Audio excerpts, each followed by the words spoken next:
everyone. I just had a friend ask me how they wanted me to teach them to paint. And so I thought I would do a little video about painting if you're painting a room or you're doing something, getting ready for it.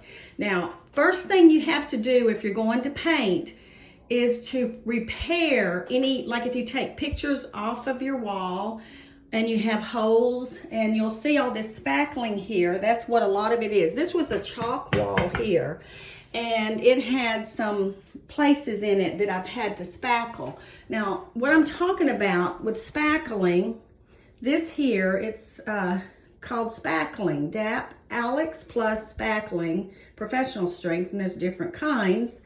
And I will show you here. Now I've got all my paint rags and everything there where I've been painting. All right, this is spackling and this is the spackling tool. Now what you do, you'll want to check your walls. I've already done a little bit of this, but I'll show you here. You see that little hole right there? Now that probably won't even be seen and will be covered up. And I didn't really do that, but I'm just going to show you. I'm going to get a little spackling on my tool here, and I'm going to go over here and I'm going to just lightly cover and then go over it, because what you want, and I've already painted this, you have to be really careful when you take the receptacles off because you can get shocked.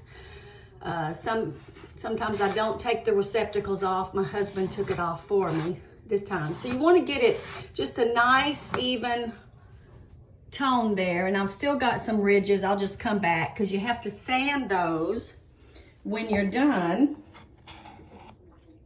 and sand them off. So you will do that with every hole in the wall, any kind of bumps, and this is just some things I just noticed that I missed after I had gotten done. All right, so now I've spackled here. And so when this all dries, you want to let it dry real good. It's still a little not dry enough. It's drying up pretty good, but then you'll want to come back and I'll show you when it dries. We will come back with light sandpaper and then I'll sand over this and I'll get it smooth. Now I don't want to sand it so far that I sand what I've spackled away, because want to have that colored and covered. And so what I'll do, I'll just feel it and it will be very smooth. Like I've done these over here. Well, let's see, let me find one over here where I can show you. On this wall, and then when I feel it, there's no rough spaces and it doesn't feel like a bump or a curve there. It's very smooth. I've sanded that, spackled it, and I've even kilted it. You don't really have to kilt it, but I just did. I kilted all the places that I wanted to go back and paint. And I may do this too, or I might just paint over it. This is my little office, and I know a lot of people won't like pink, but I'm excited about it. But this is the next step after all of this dries. I've got it sanded and I've got it smooth. I will come back and I will begin painting. Now, when you paint, you want to make sure you have the right brush, especially cutting in. I'm cutting in right now all of my trim with this blue, light blue color. Now, a lot of people will put up painter's tape and use painter's tape to cover over the edge. But you see this brush, the angle on it?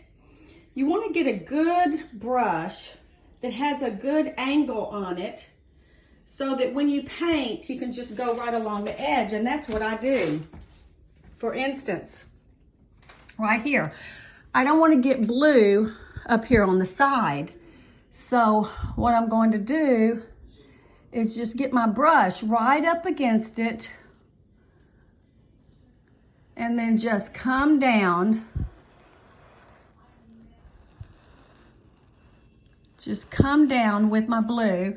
Then I'll go back up, kind of come out with it.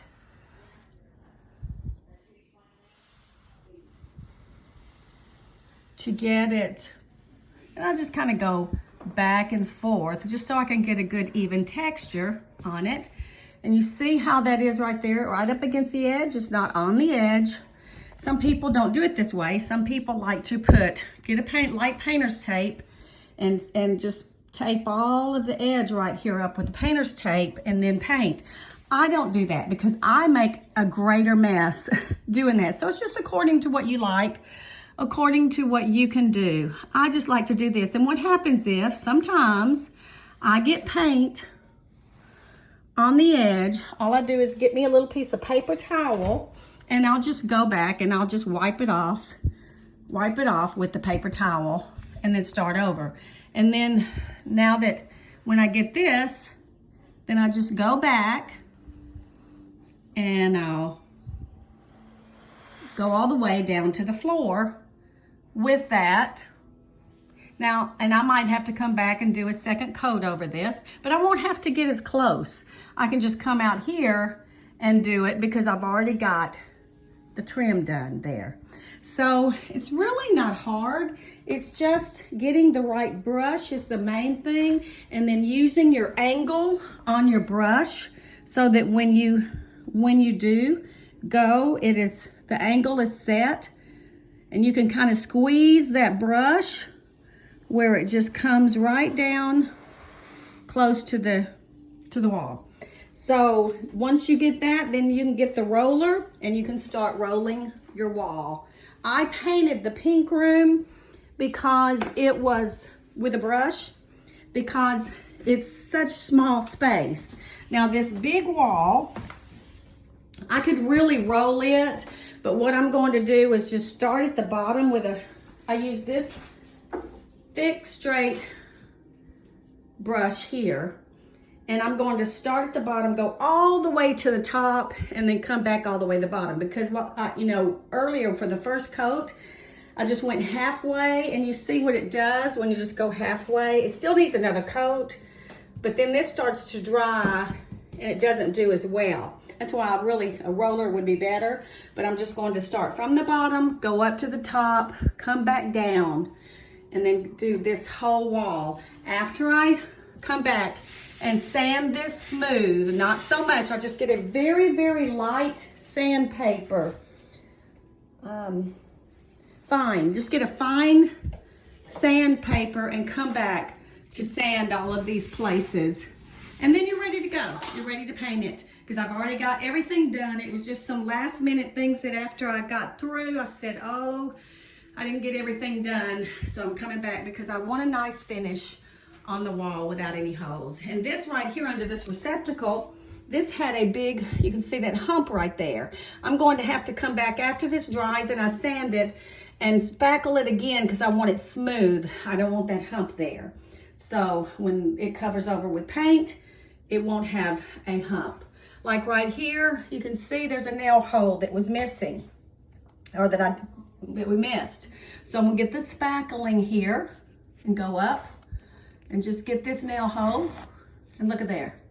See, you just get that, cover it, get all the spackling off, and then when it dries, you do want to sand it before you paint it, because if you paint over it without sanding it, it's just going to, it's going to show through.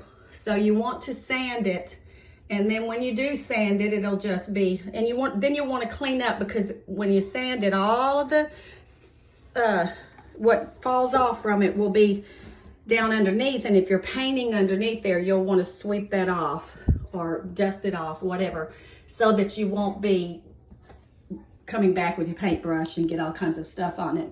All right, just wanted to share with you a few things about how to paint, and I hope this helps. All right, bye-bye.